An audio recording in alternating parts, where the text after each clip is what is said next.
prophète et l'importance de se faire baptiser. Amen. Amen.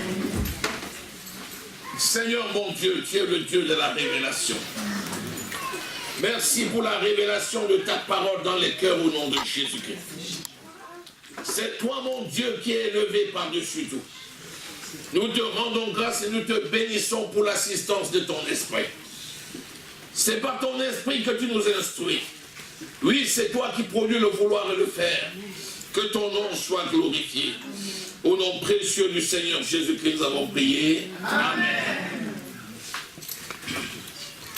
Nous avons 11 personnes qui ont demandé à se faire baptiser. Il y en avait 12. Il y a une personne qui malheureusement n'a pas eu de disponibilité ce matin parce qu'elle est contrainte à faire quelque chose d'autre et qui remet son baptême pour la prochaine fois. Amen. Et vous savez que la prochaine fois, c'est très bientôt. Amen. Alléluia. Parce que, vous voyez, tous ceux qui ont cru doivent normalement se faire baptiser. C'est normal. Et donc, plus le temps passe, plus l'église grandit, plus il y a des personnes qui ont besoin d'être baptisées. Et là, nous n'aurons pas besoin d'attendre tout le temps 6 mois, ou bien 3 mois, ou bien 2 mois pour baptiser. Quand je suis moi-même venu au Seigneur, il y a bien longtemps maintenant, on baptisait tous les samedis. On baptisait tous les samedis. Parce qu'il y avait au moins 20 personnes à baptiser toutes les semaines. Et donc, comme on ne pouvait pas attendre parce que c'était lourd, chaque église devait s'arranger pour baptiser tous les samedis. Donc, c'est inutile de vous dire que ceux qui étaient chargés d'instruire les personnes pour les aider à comprendre ce que c'est pour le baptême, ils fonctionnaient de façon continuelle. Il y avait une promotion, puis une deuxième, puis une troisième, puis une quatrième, puis une cinquième. Mais quand on dit promotion, ça ne veut pas dire forcément école biblique. On n'a pas besoin d'aller dans une école biblique pour apprendre ce qu'il faut pour faire le baptême. Quand j'étais beaucoup plus jeune, on nous avait appris qu'il fallait faire le catéchisme. Moi-même, j'ai été un catéchumen. Et catéchisme voulait dire que pendant de longues semaines, on devait apprendre ce que c'est que le baptême. Et après, tu devais passer un examen pour qu'on s'assure que tu comprends bien ce que tu fais. Est-ce que ceux qui faisaient le catéchisme avaient péché? Loin de là. C'était pour eux, leur organisation, pour pouvoir suivre les gens et s'assurer qu'ils ont bien compris ce que c'est que le baptême avant de les baptiser. Mais lorsque j'ai grandi et que j'ai eu la révélation de la parole, je me suis rendu compte tout de suite qu'on n'avait pas besoin de faire des mois et des mois d'enseignement sur la question pour que les gens comprennent. Et surtout, j'ai lu dans la parole de Dieu que tous les grands hommes de Dieu dans la Bible, ils ont été baptisés immédiatement lorsqu'ils ont cru. Ça m'a fait, je me suis dit, tiens, quand je vois dans la Bible des exemples de baptême, je vois Jésus. Jésus, avant de commencer son ministère, le baptême. Il dit, bon, c'est Jésus. Je regarde les contemporains, Paul. Paul a cru sur la route de Damas, acte au chapitre 9, et il était chez un certain Ananias, chez un certain Simon, lorsque l'Éternel a envoyé Ananias vers lui. Et la Bible me dit que quand Ananias est parti prier pour Paul, et que Paul a recouvré la vue, la Bible dit que le même jour, Ananias l'a baptisé. Il dit, Amen, Paul. Et puis on me dit, mais Paul est descendu chez un certain Corneille, acte au chapitre 10. Et ce Corneille, il a prêché la parole, et les gens ont été touchés. Verset 47-48. Et la Bible dit que quand Corneille écoutait la parole, l'Esprit est descendu sur lui. Amen. Et sur tous ceux qui étaient dans la maison. Et le même jour, Corneille et toute sa famille ont été baptisés. Je dis, mais donc ça veut dire que le message du baptême, ils l'ont compris tout de suite. Et on me dit aussi que Philippe, l'évangéliste, Philippe, a trouvé l'eunuque éthiopien sur le chemin, acte au chapitre 8, le verset 35-36. Et que l'eunuque éthiopien lui a dit, mais je ne comprends pas le texte sur Ésaïe. Il est monté dans son char, il lui a expliqué tout de suite. Et lorsque l'eunuque éthiopien a vu un point d'eau, il a dit, voici l'eau, qu'est-ce qui m'empêche d'être baptisé? Philippe lui a dit, c'est possible si tu crois de tout ton cœur. Il a dit, oui, je crois que Jésus-Christ est le Fils de Dieu. Et la Bible me dit qu'ils se sont arrêtés net, ils sont descendus dans l'eau, et Philippe l'a baptisé. Amen. On me dit que Paul et Silas se sont retrouvés en prison à Éphèse. Et dans la nuit, le Seigneur, par un ange, est venu ouvrir les portes de la prison. Amen. Et il y avait Philippe le geôlier de Philippe, si vous voulez, qui les gardait et qui a vu que la porte était ouverte. Il savait qu'il allait être mis à mort. Il a voulu se donner la mort. Et Paul lui a dit, non, ne fais pas ça. Et il lui a prêché l'évangile. Le geôlier a cru. Et la Bible dit que dans la même nuit, le geôlier et toute sa famille ont été baptisés. Amen. Je me suis dit, donc c'est possible. Donc si nous baptisons tous les samedis, on a quand même une bonne semaine pour peut-être enseigner le baptême. C'est pas mal ça. Amen. Alléluia. Alléluia. Ceci, c'est pour te dire que aussi rapidement que cela est possible, il faut accepter, il faut demander le baptême. Mais c'est quoi le baptême? Le baptême vient du mot grec baptizo. Et baptizo veut dire plonger, immerger. Quand quelque chose est immergé, ça veut dire qu'il est en dessous. Ça veut dire qu'on ne le voit pas un moment. Alléluia. Toutes les églises qui baptisaient par immersion jusqu'au XIIe siècle.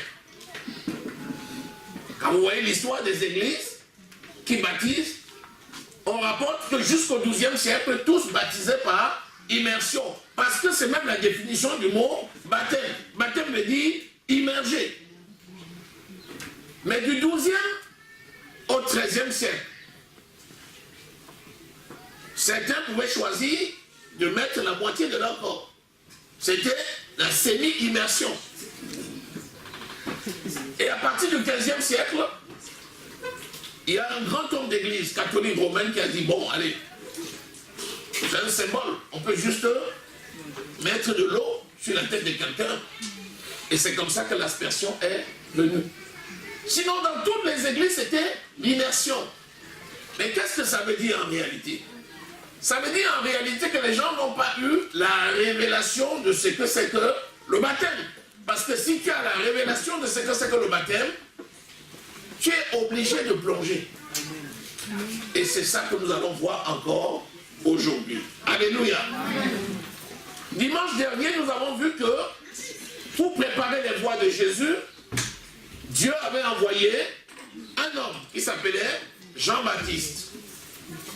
Et Jean-Baptiste est venu préparer les voies du Seigneur.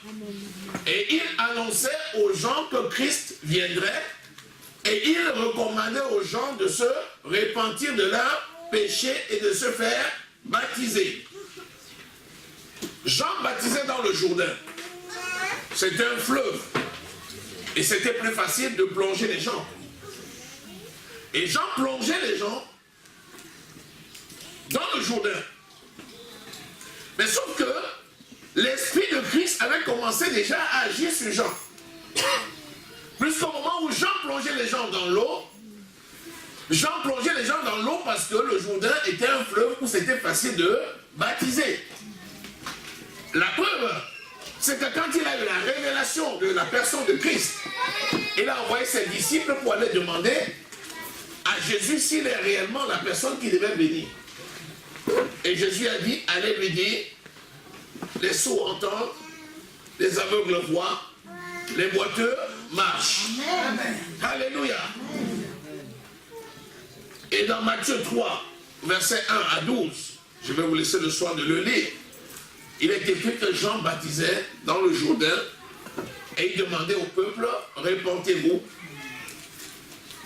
Je vous baptise d'eau, mais il y a un autre plus grand que moi qui vient, il vous baptisera du Saint-Esprit.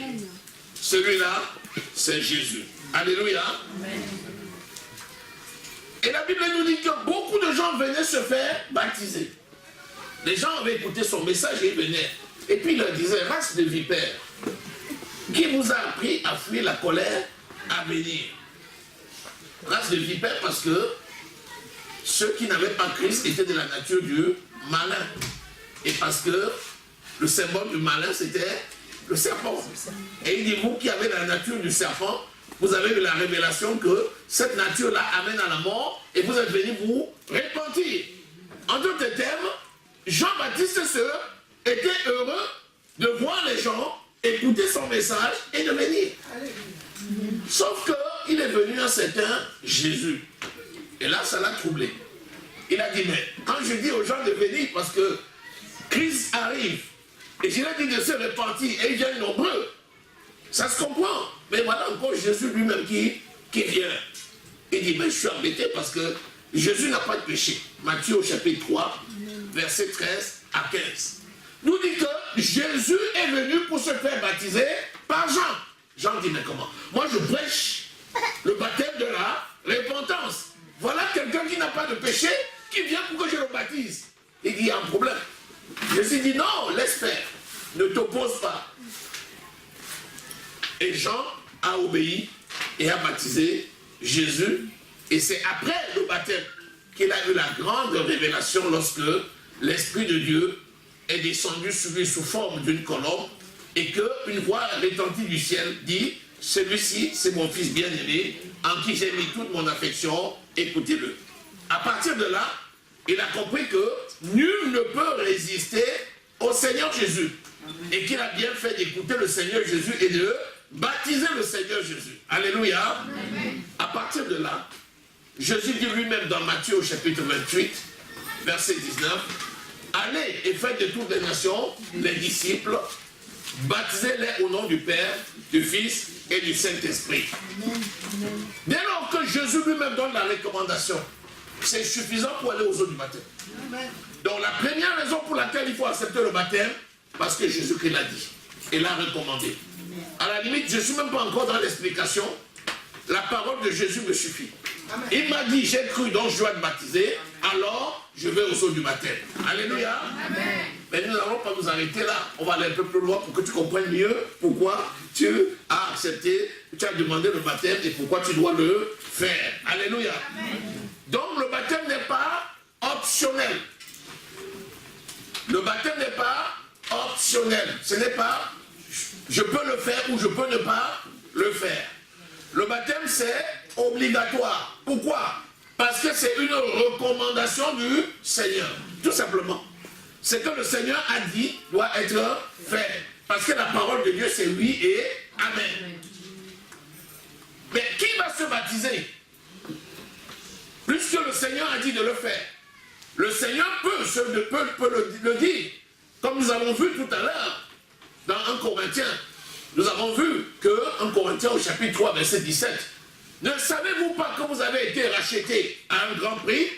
Ne savez-vous pas que vous ne vous appartenez plus à vous-même?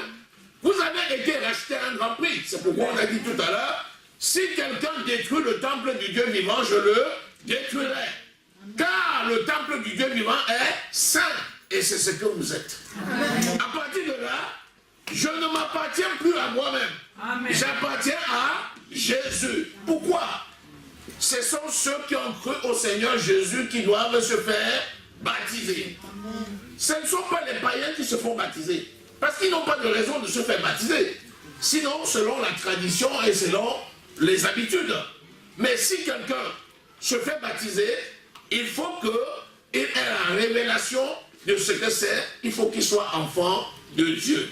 Donc le baptême, c'est pour les enfants de Dieu. Ce n'est pas le baptême qui fait de toi un enfant de Dieu, mais le baptême, c'est obligatoire pour les enfants de Dieu. Est-ce que quelqu'un saisit la nuance? Lorsque je viens aux eaux du baptême, c'est parce que j'ai déjà cru en Jésus-Christ dans mon cœur comme Seigneur et Sauveur. J'ai cru en quoi? Écoutez-moi bien. Voici la parole du salut. J'ai cru que Dieu, le Père, a fait le monde parfait au départ. J'ai cru que Dieu, le Père, a fait le premier homme parfait à son image. Mais je crois aussi que par la désobéissance de l'homme, trompé par le diable, l'homme a désobéi et a perdu la nature de Dieu. Mais comme Dieu est cohérent et que son amour ne périt jamais, le premier plan de Dieu va être rétabli en ce que Dieu va envoyer sa parole. Jean au chapitre 1er, à partir du verset 1er. Et la parole de Dieu, c'est Jésus-Christ qui est la parole faite chair, qui est venu au milieu de nous, né d'une vierge, Marie. Jésus est venu au milieu de son peuple, mais le peuple ne l'a point reçu. Cependant, certains l'ont reçu, et à ceux qui l'ont reçu, à ceux qui croient en son nom, lui Jésus, le Fils de Dieu, il leur a donné le pouvoir de devenir des enfants de Dieu. Amen. Alléluia. Amen. Le verset 12. Jean 1, verset 12. Note ça. Être enfant de Dieu, c'est avoir un pouvoir. Être enfant de Dieu, c'est avoir un pouvoir. Amen. Et ce pouvoir s'attache à la présence de l'Esprit de Dieu en toi. Parce que l'Esprit de Dieu, c'est la puissance de Dieu. Amen. Alléluia. Amen. Alléluia. Amen. Je crois donc que Jésus est venu en chair. Dieu le Père. La parole de Dieu faite chair. Et je crois que Christ est mort à la croix. Que son sang a coulé. Et que ce sang a enlevé toute la malédiction qui était autrefois entrée dans le monde par la malédiction, par le péché de Adam et Ève. Je crois que le sang de Christ à la croix étant l'autel sur lequel Christ, qui est l'agneau de Dieu venu ôter le péché du monde, il s'est donné en sacrifice une fois pour toutes. Et son sang a ôté la malédiction qui condamnait le monde. Le Seigneur Jésus a été mis au tombeau. Le troisième jour, Dieu le Père l'a ressuscité des morts. Aujourd'hui, il est vivant. Amen. Il est assis à la droite de Dieu, le Père, loin au-dessus de toute autorité, de toute domination, de tout nom qui se peut nommer, non seulement dans le siècle présent, mais encore dans le siècle à venir. Éphésiens au chapitre 1, verset 21.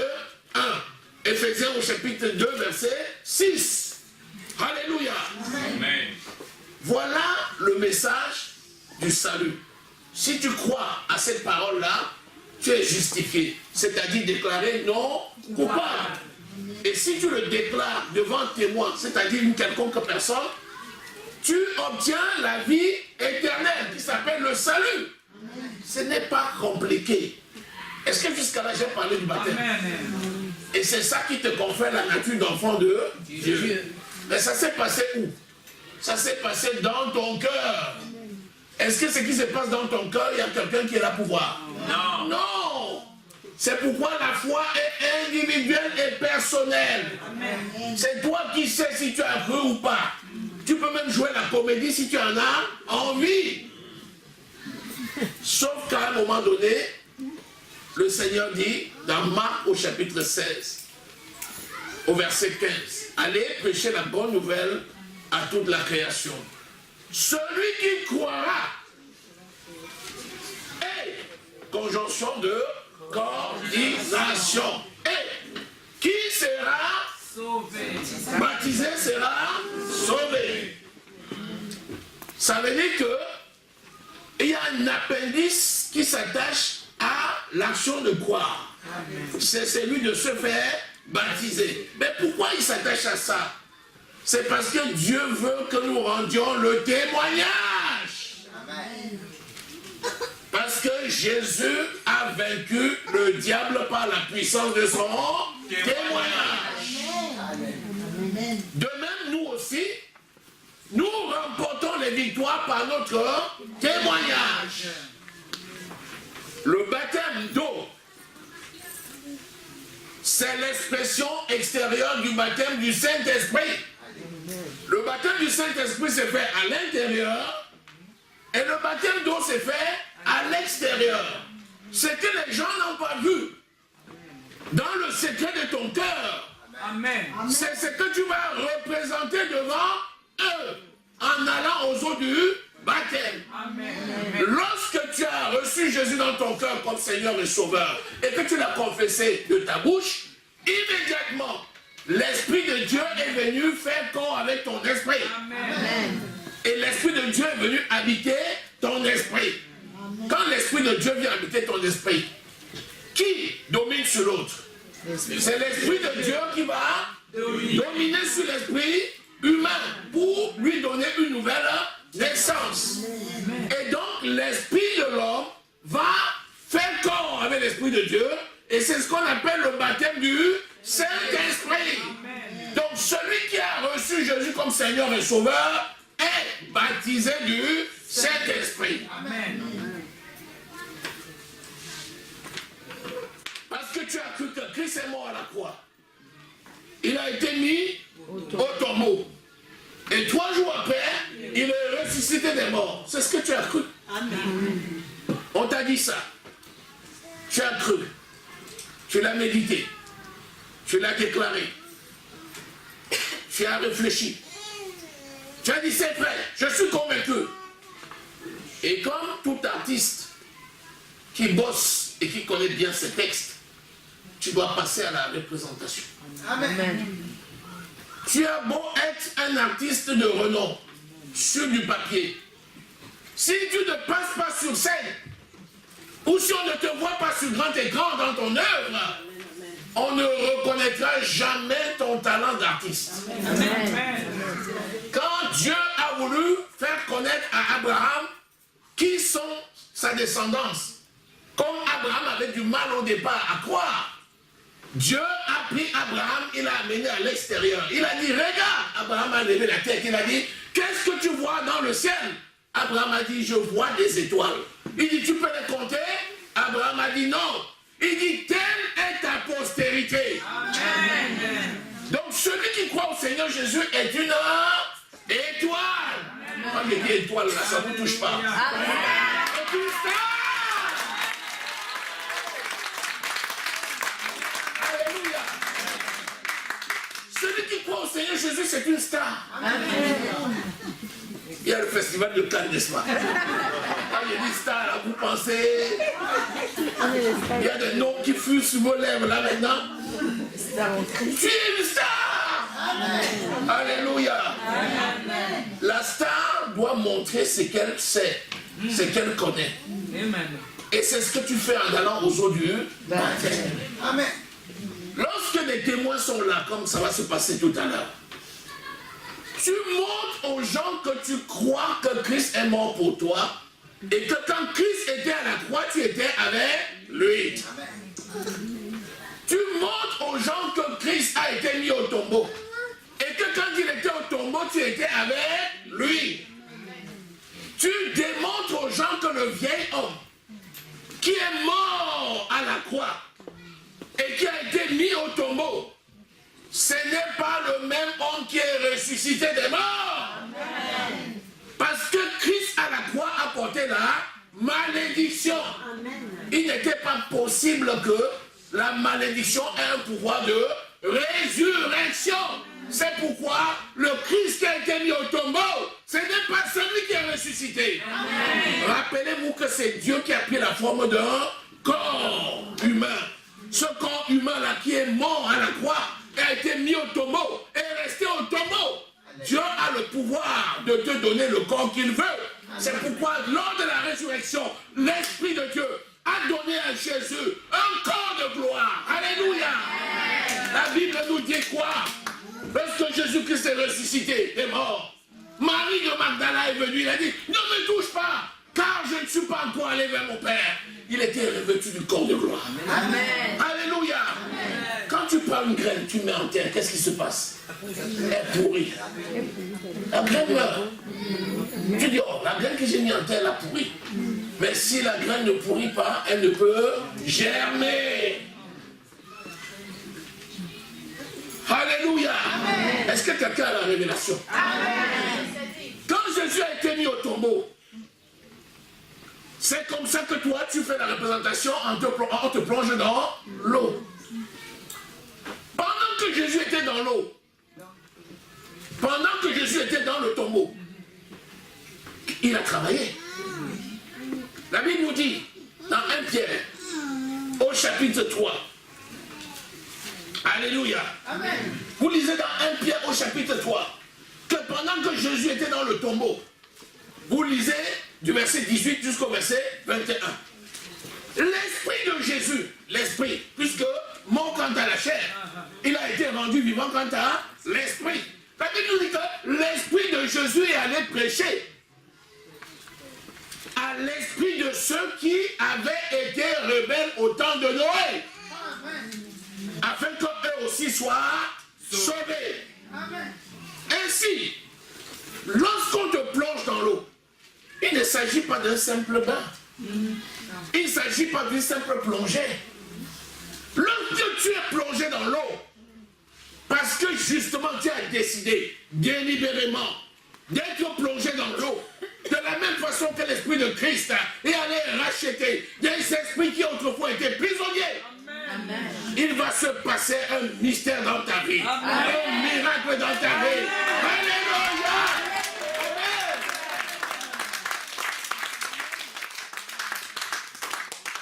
Quand tu es plongé dans l'eau, tu représentes Christ qui a été mis au tombeau. Le laps de temps, ça peut durer quoi? 30 secondes, même pas. 10 secondes, même pas. Aux yeux des gens, ça ne représente rien. Mais si Dieu peut t'ouvrir les yeux spirituels, un miracle extraordinaire se passe dans ta vie, dans ce laps de temps-là. Alléluia. Quand tu sors de l'eau, tu n'es plus la même personne. Alléluia. Il n'est pas resté au tombeau. Le 3e jour, Dieu le Père l'a ressuscité par qui? Par le Saint-Esprit. C'est pourquoi lorsque tu es plongé dans l'eau, tu représentes le corps de Jésus qui était mis au tombeau. Amen. Et quand tu es sorti de l'eau, c'est la résurrection pour marcher en nouveauté de vie. Alléluia. Béni soit le Seigneur. Est-ce que tu as saisi quelque chose? Est-ce que tu as saisi quelque chose? Est-ce que tu as saisi quelque chose? Le baptême ne ôte pas les souillures du corps. Si quelqu'un pense qu'il vit dans le péché et puis il va aller au baptême et il va être lavé, il se trompe. Qu'est-ce qui ôte les souillures du corps? C'est la repentance. Le sang de Jésus payé à la croix, justement, est là pour laver des péchés. Donc c'est ta repentance, c'est ton cœur qui se répand devant Dieu, c'est ça qui ôte les souillures du corps. Mais dans la vie, il y a des situations qui parfois te résistent parce que tu marches et tu ne veux pas obéir à la parole. Le jour où tu obéis à la parole, naturellement, la conséquence, c'est la victoire. Amen. Alléluia. Amen. Vous avez ça dans 1 Pierre, au chapitre 3, verset 21. Et dans Exode, au chapitre 14, qui vous dit que lorsque le peuple d'Égypte, d'Israël a quitté l'Égypte, ils sont arrivés à la mer Rouge. Et ils étaient d'un côté l'armée égyptienne et de l'autre la mer Rouge. Ils ont dit, qu'est-ce qu'on va faire? Et Moïse s'est tourné vers le Seigneur. Il dit, Seigneur! Le Seigneur dit, Moïse, demande au peuple d'avancer. Et Moïse dit au peuple là, ces Égyptiens comme vous les voyez, bientôt, vous ne les verrez plus. Amen. En réalité, ils ont obéi à la parole de Dieu et ils ont traversé cette mer. Et la Bible dit que cette mer était une figure du baptême. Amen. Et on nous dit que lorsqu'ils étaient de l'autre côté, l'armée de Pharaon est rentrée dans l'eau. Et quand Moïse a étendu sa main, l'eau est revenue et cette armée entière a été décimée. Et c'est ce jour-là que le peuple a trouvé la paix. L'obéissance de la parole de Dieu, c'est pour toi une délivrance. Amen. Il y a des situations comme ça dans ta vie qui n'avaient pas trouvé d'issue, mais juste parce que tu as obéi à la parole, boum, tout se débloque. Amen. Vous vous rappelez, Silas, dans la prison, Vous savez que quand l'ange est venu, les portes s'ouvraient toutes seules. Allez. Au fur et à mesure qu'il avançait, les portes s'ouvraient. Amen. Il avançait, les portes s'ouvraient. C'est comme ça que l'Esprit travaille dans ta vie. Alléluia. Alléluia. Alléluia. Est-ce que j'ai répondu à toutes les questions? C'est les enfants de Dieu qui doivent aller aux eaux du baptême. Baptisés dans l'eau. C'est même redondant. La définition du baptême, c'est pas être plongé. Si on ne le faisait pas, ça veut dire qu'on aurait annulé juste le baptême. Quand, dès que l'on a cru, dès qu'on a la capacité de comprendre, on le fait. Alléluia. Est-ce que ça produit une délivrance? Oui. Il y a des victoires que l'on remporte juste parce qu'on a mis en pratique cette parole. Est-ce que ça ôte les souillures du corps? Non. C'est la repentance qui ôte les souillures du corps. Finalement, est-ce que le baptême sauve? Non. C'est la foi en Christ qui sauve. Mais est-ce que parce que le baptême ne sauve pas, c'est optionnel? Non. C'est obligatoire. Pourquoi? Parce que c'est la parole de Dieu. C'est Dieu qui l'a dit et je fais ce que Dieu a dit. Je mets en pratique la parole et je n'essaye pas de construire des bornes sur ma route par de faux raisonnements. Jacques au chapitre 1, verset 22. Est-ce que quelqu'un a compris? Amen. Est-ce qu'on peut aller aux eaux du baptême? Amen. Parce que s'il y a des questions qui ne sont pas encore claires, on peut les poser. Hein? On peut les poser. Alléluia. Amen. Alléluia. Amen. Alléluia. Amen. Alléluia. Amen. Si toutes les questions que vous aviez dans votre esprit, si vous avez reçu la réponse, on va peut-être s'arrêter là. Amen. Et on va passer au baptême. Amen. Alléluia. Amen. Alléluia. Amen. Alléluia. Amen. Est-ce que vous êtes d'accord avec moi? Est-ce que vous êtes d'accord avec moi? Est-ce que vous êtes d'accord avec moi? Amen. Bien. Seigneur, merci pour ta parole. Merci pour les cœurs qui sont touchés par le message de ton évangile. Amen. Merci pour ta volonté de sauver tous sans exception. Amen. Gloire te soit rendue au nom de Jésus. Amen. Merci parce que tu as accompli ton œuvre de rédemption dans les cœurs. Amen. Seigneur, tu es bon dans toutes tes voies. On âme te loue et te bénit. Au nom précieux du Seigneur Jésus que nous avons prié. Amen. Voici ce que je vais vous proposer. Nous avons la Sainte Seine. Nous allons prendre cette scène.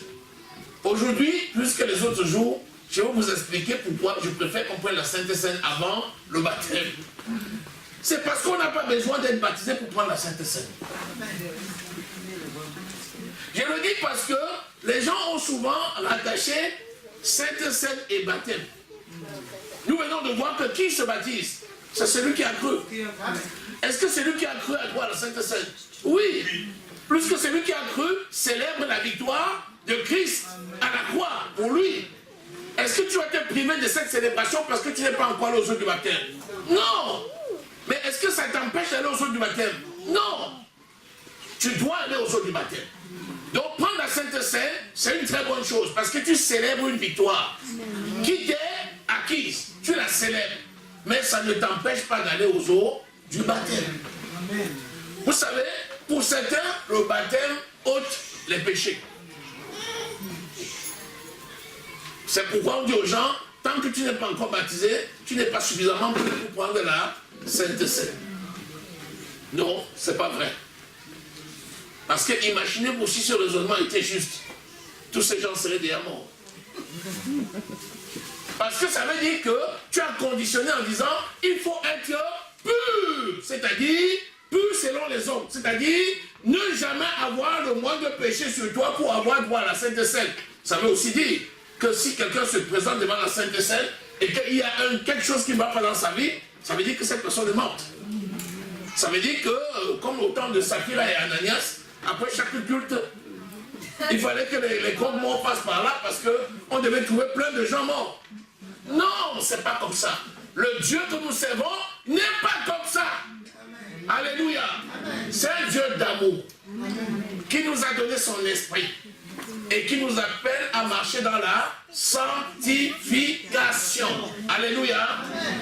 Donc si quelqu'un croit au Seigneur Jésus comme Seigneur et Sauveur, il peut prendre la Sainte Seine. Mais cela ne l'empêche pas d'aller aux eaux du baptême. Parce que les eaux du baptême, c'est un témoignage qu'il rend. Et il ne doit pas se priver de rendre ce témoignage. Est-ce que quelqu'un a saisi? Amen. Est-ce que quelqu'un a compris? Amen. Amen. Amen. Je ne vous vois pas très enthousiaste.